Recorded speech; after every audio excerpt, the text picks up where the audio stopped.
Hey folks, this is Vent with Dad's Gaming Addiction, and today we're going to quickly check out fantasyzoo, a game that you can find on Steam for about $9 or so. This game advertises itself as an old-timey zoo tycoon kind of game that's more magical and fantasy than real life. And based on what I've played, that's totally what this game is. Instead of lions and tigers and penguins, I was putting down ghosts and spiders and skeletons and different things like that. So it brought me back to the days of Zoo Tycoon way back when, and the interface and the art style of everything, it clearly shows that. There's no campaign, it's just you set up your sandbox to some degree and then off you go. And when you click on an animal or a spider, for example, you'll see off to the right what it wants. You can see its temperament, the environment it prefers to be in. And therein lies some of the problem with the game already. They prefer a certain size enclosure, but when I click on the enclosure to see how big I've currently made it, I can't figure out what size my enclosure currently is.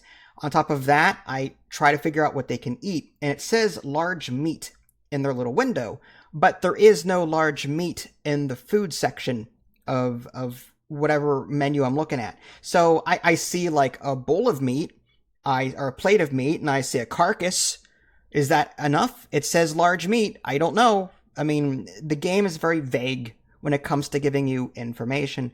There's a research tree, but there's only like 9 topics to research. And I mean, it unlocks different elements like undead and water, fire, ancient knowledge, so different animals and their corresponding things. But on one hand, I like how quirky the game is. And I like, you've got these spiders roaming around hitting each other because they're aggressive or whatever. But on the other hand, you're trying to figure out what it is they want because the game doesn't give you accurate or detailed enough information. I started with the spiders, and it took me a while, but I managed to figure out that the terrain that I had for them wasn't good enough.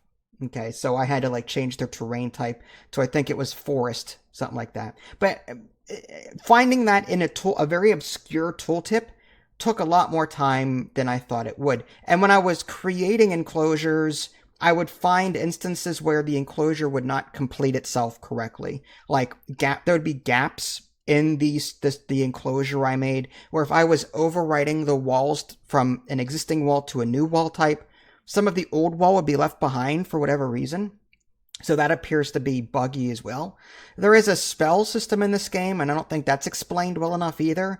I was creating different crystals for these ghosts that I put in, but I didn't know that it sapped the mana pool that you had, so I had to put down these mana crystals. It's the equivalent of electricity and water, I guess, for animals, but it's for you. It's like you're drawing on this magic mana pool, and there's crystals that give you mana, the mana crystals, and then there's crystal types that drain it. So you have to continuously keep up with your mana crystals so that you're producing more mana than you're draining.